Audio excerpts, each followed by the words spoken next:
The Place Inside with your host, Laurence Galian.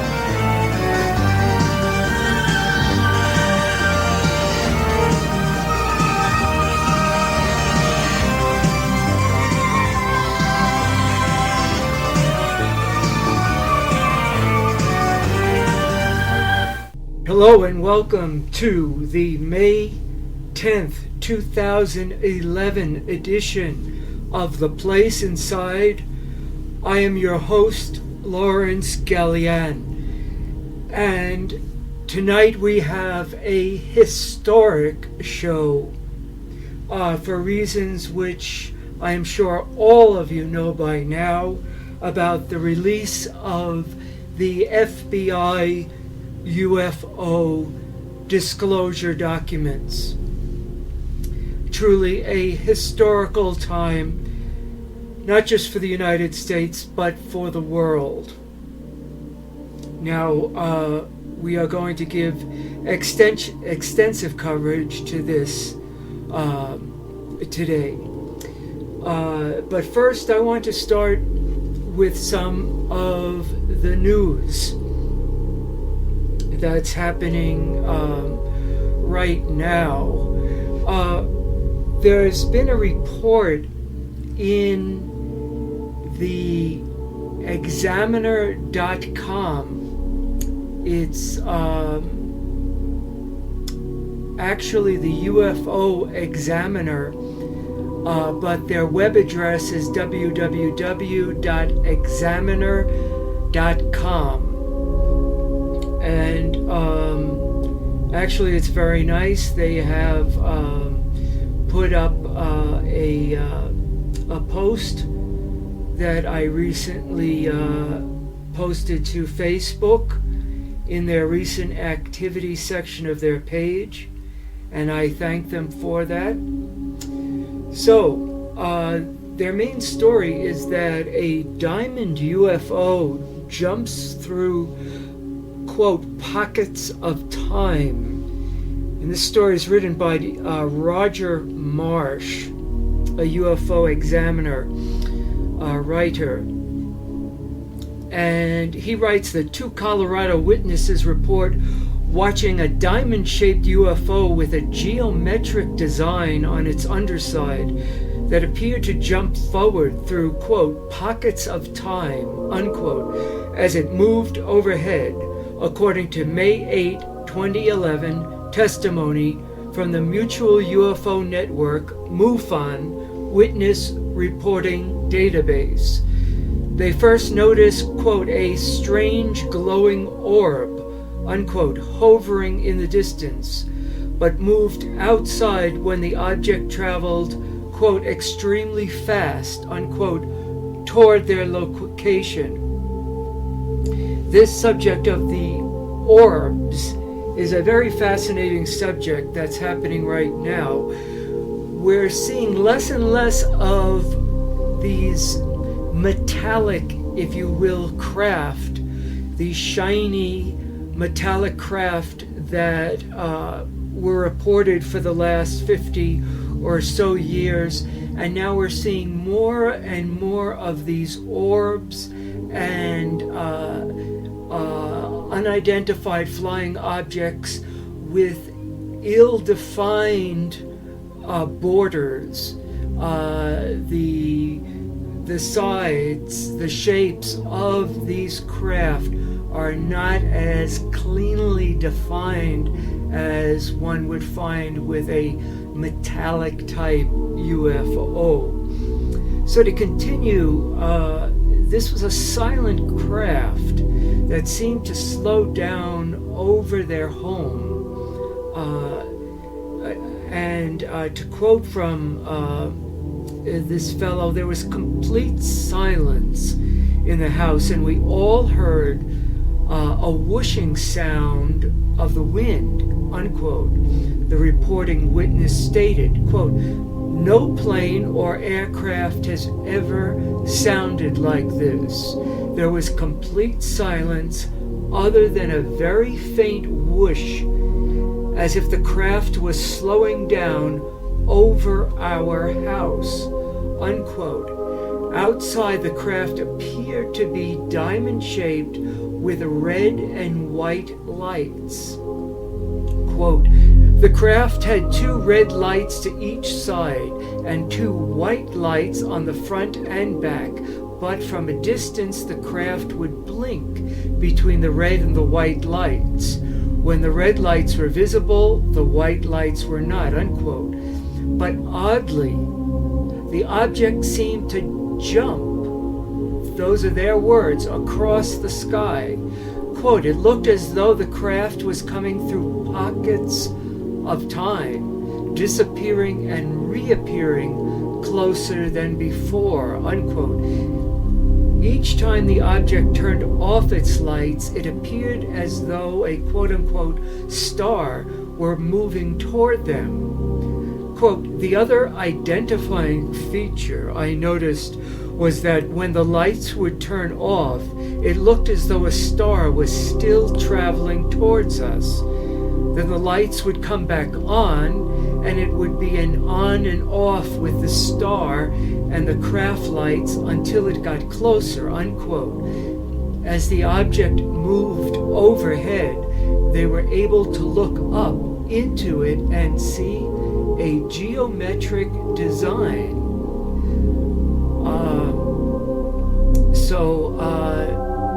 No town name was mentioned in the public portion of the MUFON report. Again, the incident occurred on May 8, 2011. No images or videos were included with the report. And the quotes that I read were edited for clarity. Now, I urge you highly to check out the Mutual UFO Network, MUFON for short, website. It is a fabulous website. If you have not been onto it yet, this is definitely a wake-up call, an alert. It's simply MUFON.com, MUFON.com. That's it. No www. And you can sign up for the MUFON email newsletter. You can become an official MUFON field investigator. It takes 4 steps to becoming a certified UFO field investigator. And they have extensive UFO news. The MUFON 2011 Symposium is coming up at the Hyatt Regency in Irvine, California on July 29th through the 31st, 2011. So anyway, it is a great page. They call it the scientific study of UFOs for the benefit of humanity. And you can report a UFO sighting right on their webpage, whether or not you are an official MUFON field investigator. And they have just an enormous amount of articles that are constantly being updated.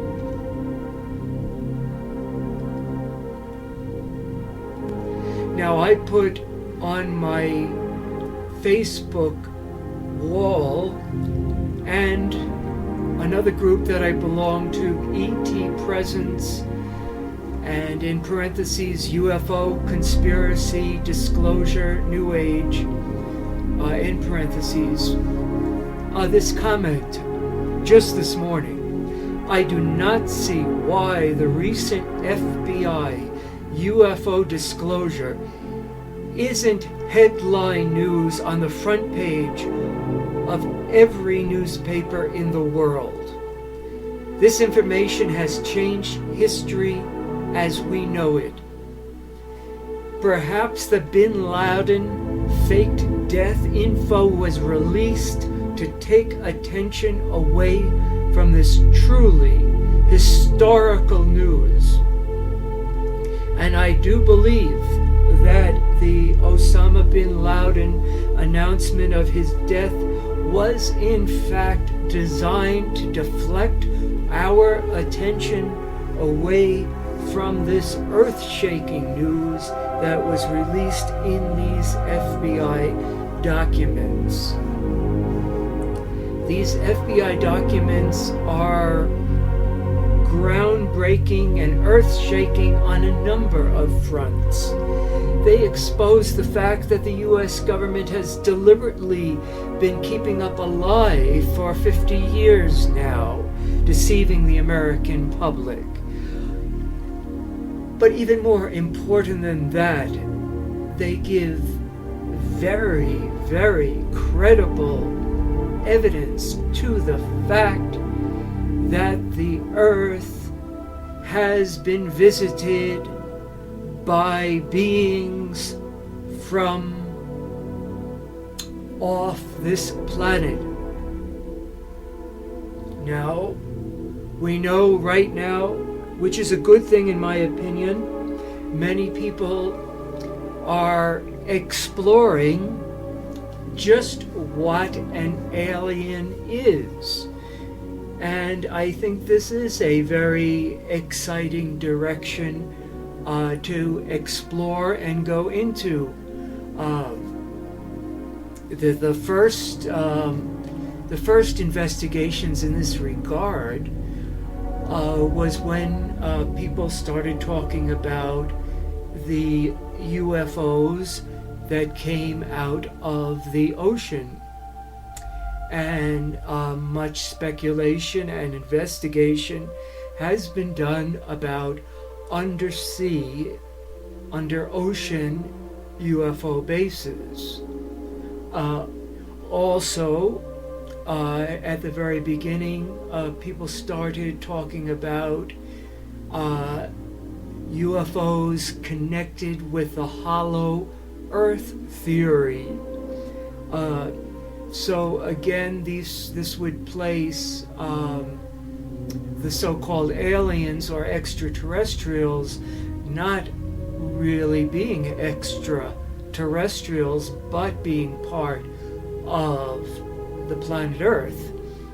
And now we're talking about parallel dimensions. Again, if it's parallel dimensions, there could be a multiple Earth theory where there are multiple Earths experiencing various types of, let us use the word alien for want of a better word, activity. I just finished reading a great book by Whitley Strieber, the 2012, I believe it's called, subtitled The Search for Souls. I'll check on that before the end of the show. But that gets into the whole subject of parallel Earths. And it's a great book.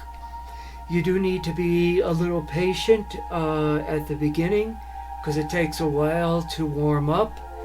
But once it gets going, it really gets going, folks. And the last half of the book, Whitley really just lets loose with all his writing talents, and it makes for a thrilling ride. So I do recommend that book. So my friends, the truth now is finally out there. This was an unexpected office memorandum that showed up in the FBI's reading room. And it seems to refer directly to the Roswell crash of an alien spacecraft.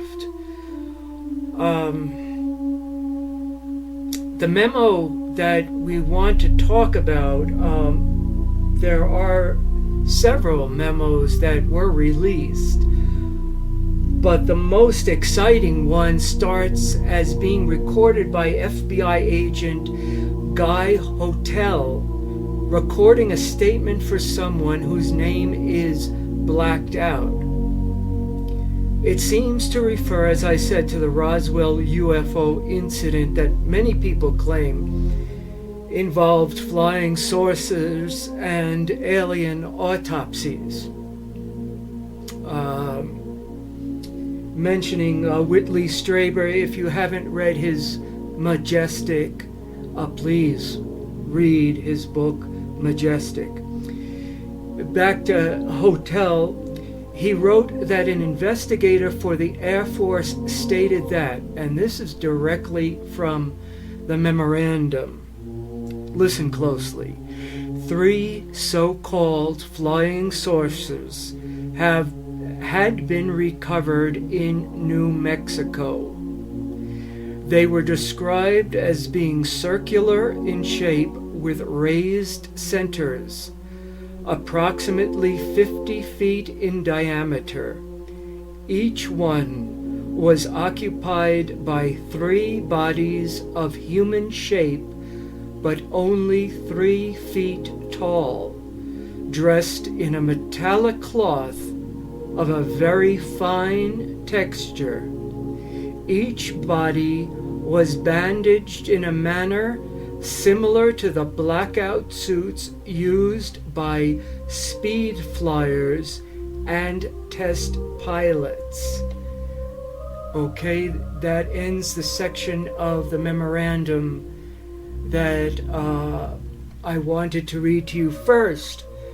But it further states that the informant said government, quote, high-powered radar, unquote, in the New Mexico area was capable of interfering with the, quote, controlling mechanism of saucers, unquote.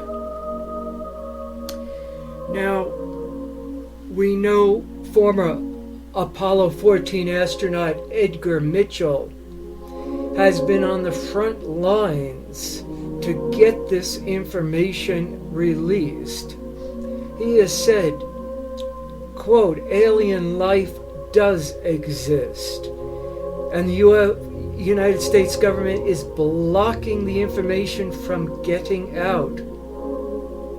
Now, you know, Mitchell holds a PhD in aeronautics and astronautics from MIT. He was the 6th astronaut to walk on the moon, which was also the longest moonwalk in history. At the X conference, Mitchell stated, quote, we are being visited. It is now time to put away this embargo of truth about the alien presence. I call upon our government to open up and become a part of this planetary community that is now trying to take our proper role as a spacefaring civilization, unquote. Now, it looks like perhaps people like Edgar Mitchell and the other great men and women who have been clamoring for the release of this information have finally succeeded to a certain degree. I have that information for you that I promised you. The Whitley Strieber book is entitled 2012, The War for Souls. 2012, The War for Souls. And that is a Tor book in paperback. And something that we've talked about here on The Place Inside very interestingly, Whitley has on page 1 of part 1 of his book, it's a quote from the Master of the Key. It goes like this: there is no supernatural. There is only the natural world, and you have access to all of it. Souls are part of nature.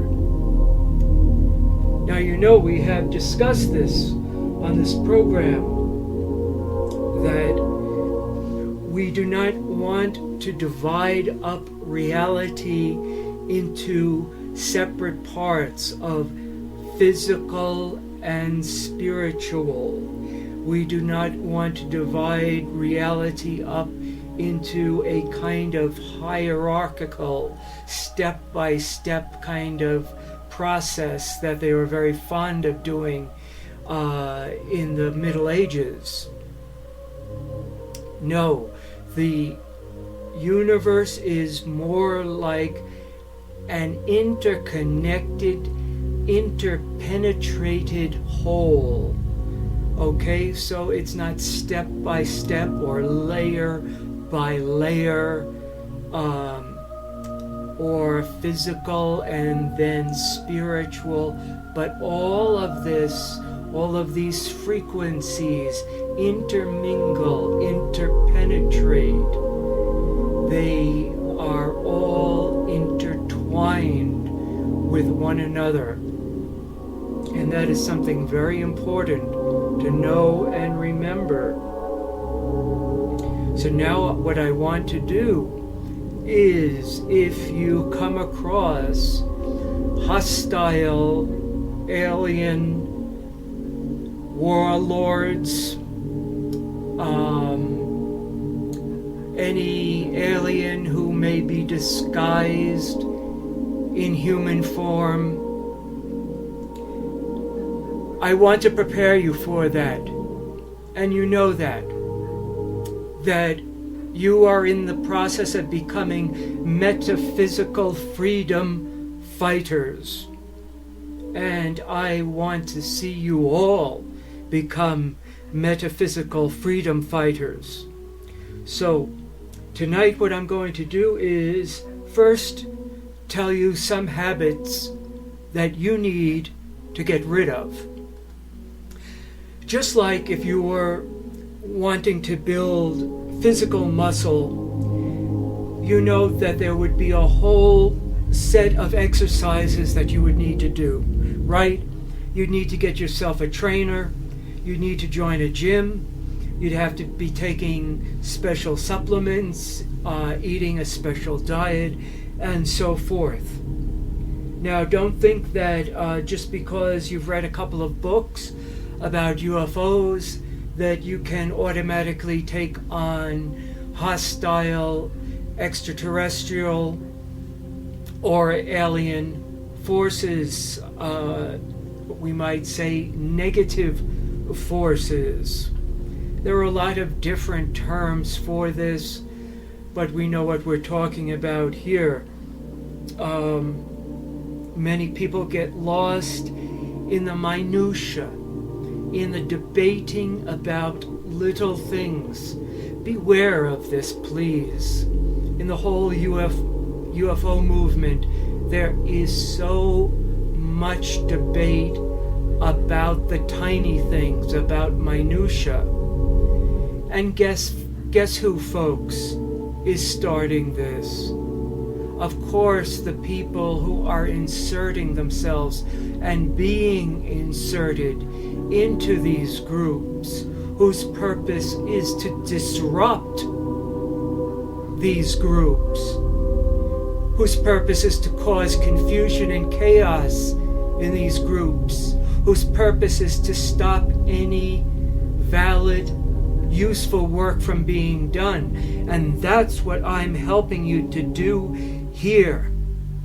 So stay tuned to this channel, to the program, The Place Inside, because here you will receive the real information. We are not being compromised. Okay, detrimental habits.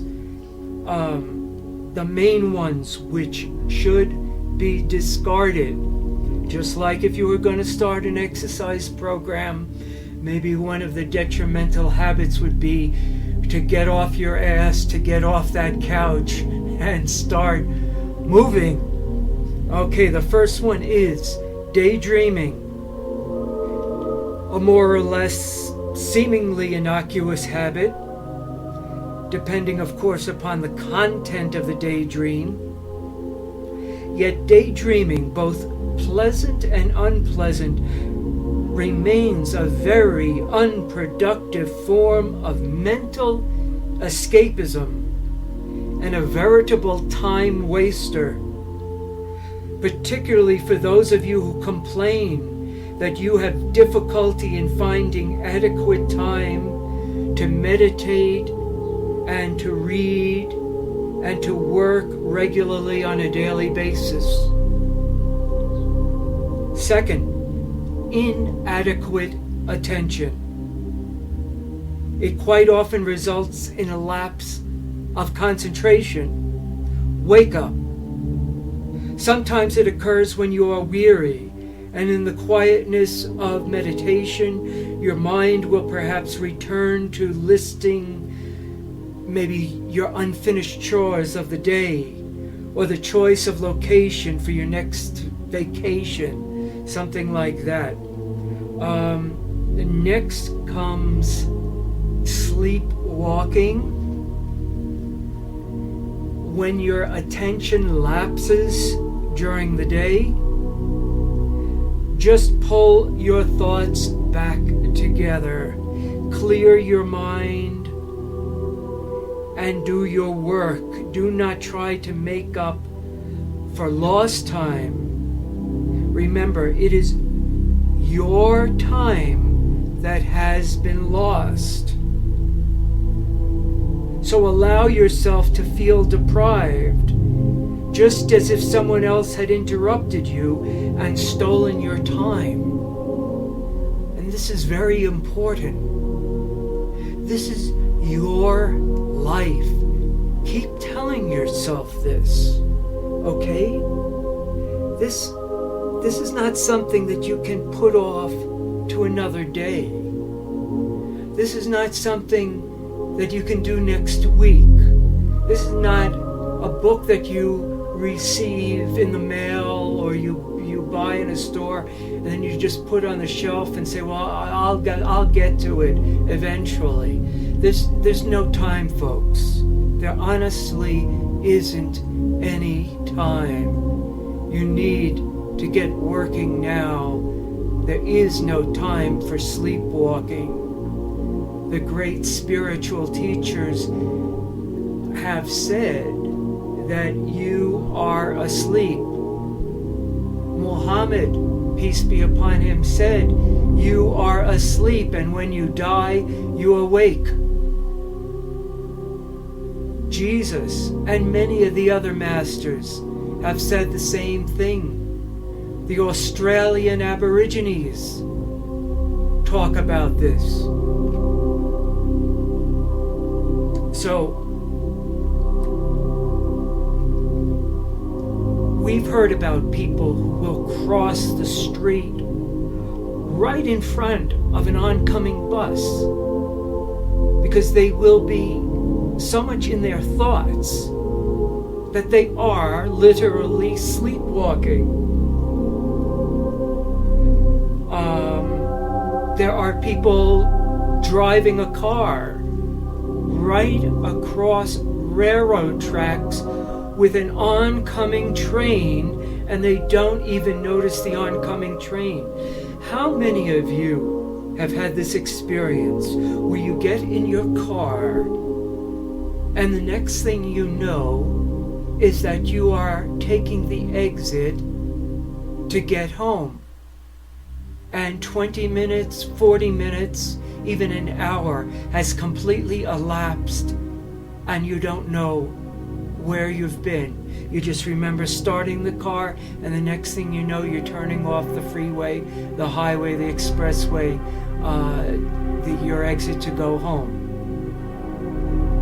Now, sometimes this can be sleepwalking. Sometimes this can be abduction also. Now,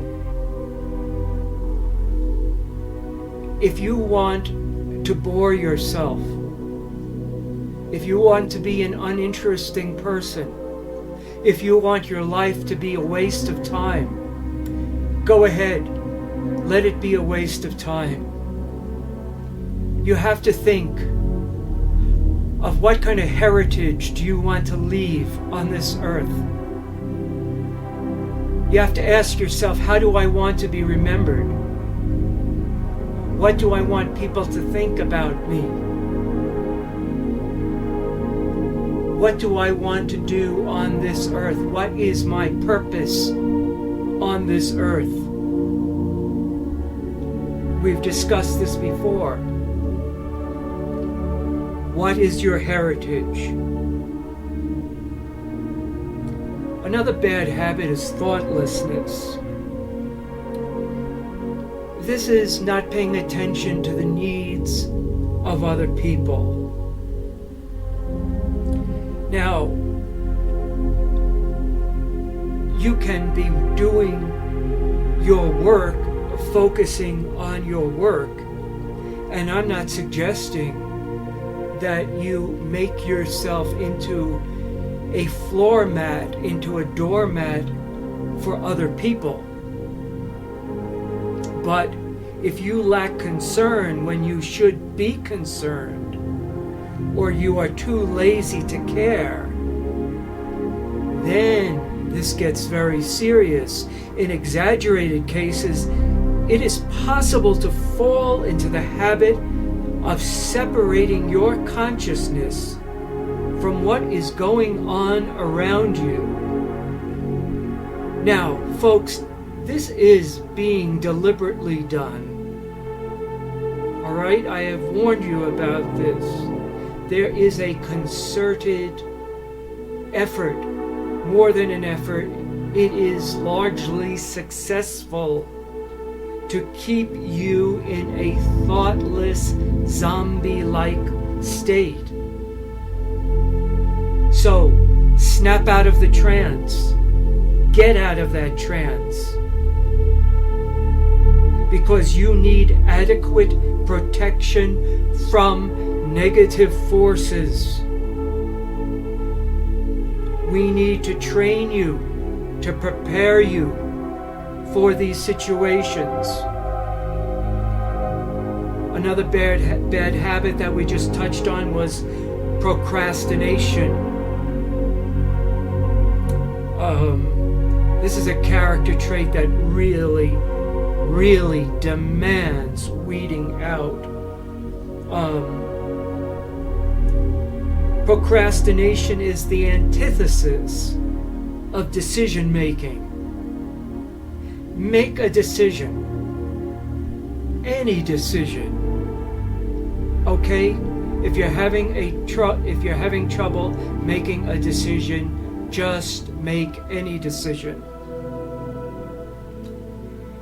I highly recommend something called the I Ching, or you might pronounce it the I Ching, because that's how it's written, the letter I and then Ching, but it's pronounced I Ching. You can use coins, 6 coins, 6 pennies to do this. Go to your local bookstore, order it on Amazon. Get yourself this book, the I Ching. It is a fantastic book to help you make decisions.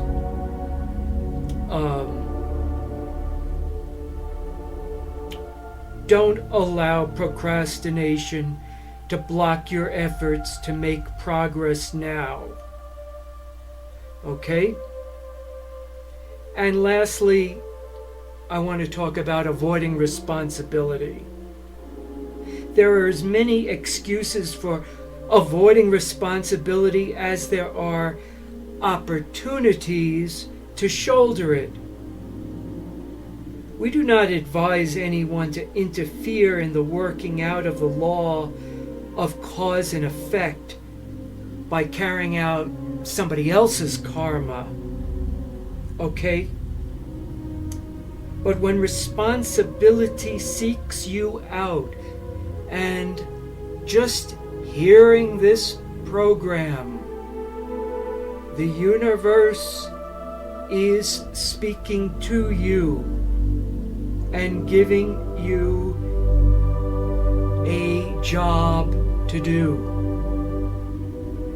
So when a responsibility seeks you out and it bears your name and you avoid it, by your avoidance of it, and however cleverly you may justify your avoidance of it, folks, you can only postpone the responsibility in question, and it will revisit you in a more serious circumstance at some future date.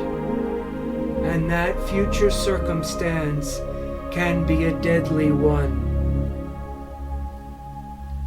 Most importantly, you have to stop ignoring reality.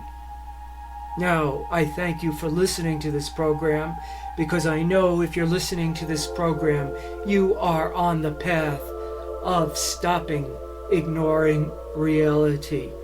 But it is amazing, isn't it, how many people out there, really almost the entire population of the world, has their heads in the sand.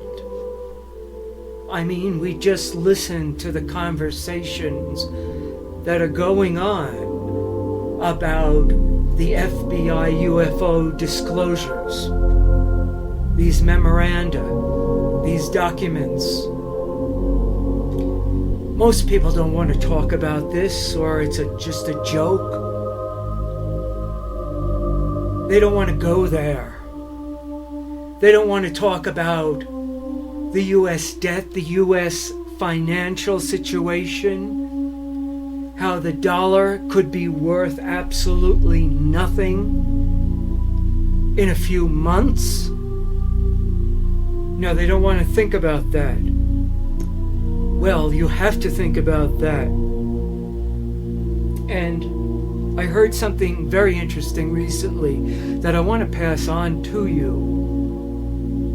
I know some of you, hopefully many of you, are saving gold and silver, maybe in the form of coins or other objects, so that when the dollar collapses, you will be able to survive.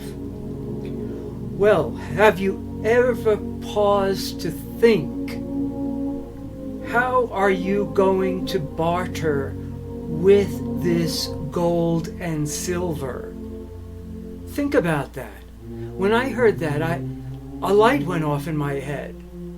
Okay, you can have all this silver in the world, all these coins, but how are you going to barter that for some meat, for some bread, okay, for some water? You need to learn how to barter. So I recommend that you go get CDs, MP3s, books, whatever. Learn the art of bartering. Okay, so you know how to turn that which you have, and maybe it is water. Maybe you have too much water and you need to exchange it for some bread, some meat, some carbohydrates, energy bars, whatever. How are you going to make that exchange so that you're not taken for a ride? You need to learn this. You need to learn how to survive. Now, I'm not recommending, okay, that you go out into a trailer into some deserted area right now. That is your decision to make. I want you to think deeply. I recommend meditation, meaning I recommend the best form of meditation, which is simply sit in a chair for 30 minutes every night. That's it. Okay? I don't recommend any mantras, any special prayers. I don't recommend doing any weird and strange body postures. I don't recommend whether you think or don't think. All I am saying, sit in a chair for 30 minutes every night. If you can't do 30 minutes, do 20 minutes. If you can't do 20, do 15. If you can't do 15, do 10. Okay? You've got 10 minutes. All right? There's at least 15 to 20 minutes of commercials for just 1 hour program now on television. Sit in a chair for a half an hour and you will be amazed at the results. Also, consult the I Ching. This is a great form of consultation. If you wish, learn to read the tarot cards. I myself am a professional tarot card reader.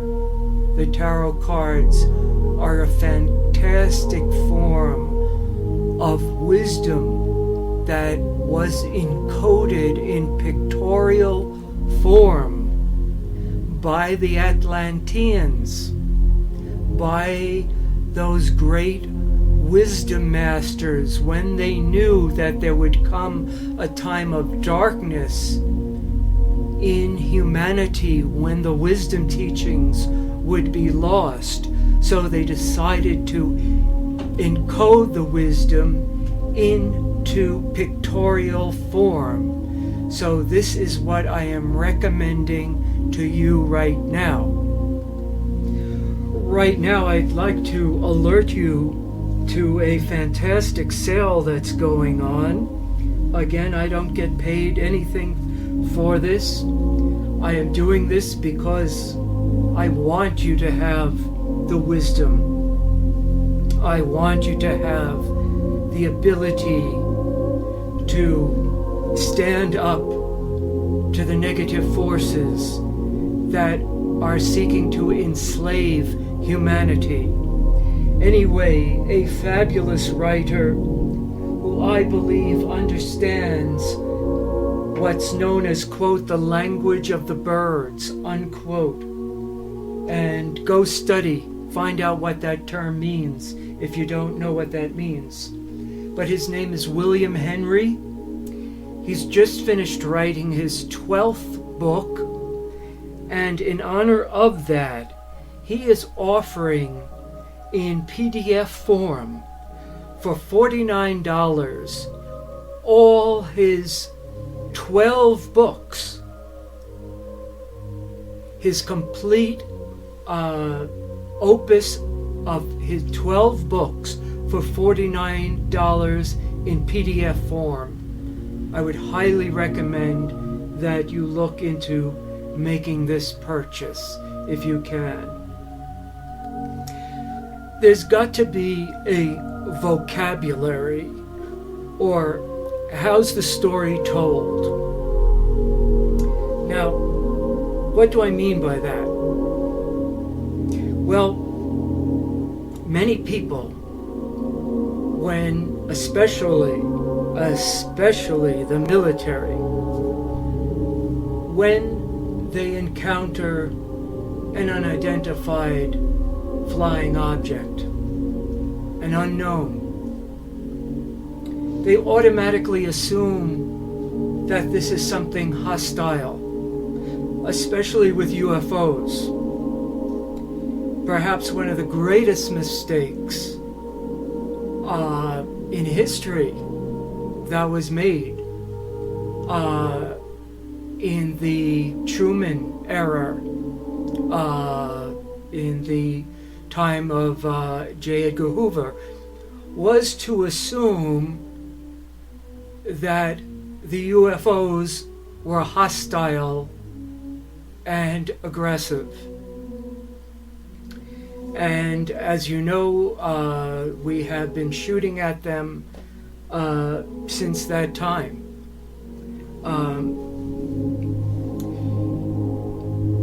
Now, the question is, why do some people like to see the world in black and white? The world is not in black and white. The world is in black and white in certain books, in certain movies. There's, the good guy, the bad guy, the guys in the white hats, the guys in the black hats, etc., etc. Everything is very clear who's good, who's evil. Well, we know reality is not like that. All of us have our good traits and our bad traits. And hopefully, we're always seeking to become better people. However, there are many people who want to see reality in terms of black and white. They always want to know, well, what are they up to? Are they good? Are they bad? Are they on our side, or are they on that side, the other side, the others? This is very important for your way at looking at the world. It's important to start looking at the world in terms of grays, okay? No pun intended there. But in terms of shades of gray, that there is no pure black, no pure white. And so, in other words, you have to learn to be a more subtle person, to develop subtleness in your being. This is what the great martial arts masters know and learn and practice, is subtlety, subtleness. Okay? And you need to start practicing this too in all your encounters. Stop thinking in terms immediately of good and bad, black and white. Because when we start thinking about the aliens or the ones who we do not understand, or the craft that we do not understand, it's okay to be in a place of not understanding and living with that state of perplexity. We do not always have the job, the obligation to come to an immediate conclusion, well, they're either good or they're bad, like a John Wayne type of mentality. No, we need to live in a state of perplexity at times, a place of shades of gray in our interaction with other people. Many of you will want, when you meet someone or you're having a friendship or a relationship with someone, to decide, well, are they a good person or are they a bad person? And you try to think about things that they've done, and you put them into categories. Some things you put in the good column and some things you put in the bad column and so on and so forth. Well, no, you know that's not reality, and that is not the reality of the others. That's not the reality of the aliens, of UFOs, ovnis.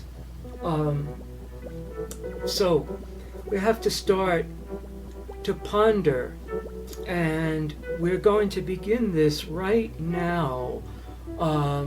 And this is going to be an ongoing work that we're going to do in this program of understanding, of exploring alien consciousness and what their consciousness